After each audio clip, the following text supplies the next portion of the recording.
சைவ சித்தாந்த சாத்திரங்கள் 14 நூல் உமாபதி சிவாச்சாரியார் அருளுச் செய்த திருவருட்பயன் என்ற நூலிலிருந்து குறள் எண் 10. பிறவிப் பிணிக்கு மருந்து. உண்ணும் உளது ஐயம் இலது உணர்வாய் ஓவாது மண்ணுபவம் தீர்க்கும் மருந்து.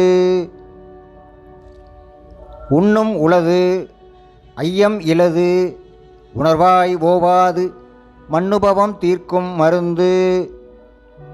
தெளிவுரை. சிவபெருமான் ஞானமயமாய் நின்று அனாதியான பிறவிக்கு காரணமாகிய ஆணவம் என்னும் வியாதியை திருவருள் என்னும் மருந்தை ஊட்டி தீர்க்கும் மருத்துவனாவான். ஆகவே வைத்தியநாதன் எனப்படுகிறான். அம்மருத்துவனை இடையறாமல் அன்போடு நினைந்து வழிபடுங்கள். அதனால் வரக்கூடிய முத்தி இன்பம் நிலையான செல்வம். அத்தகு செல்வத்தை விரைவில் அடைவதற்கு சந்தேகம் இல்லை.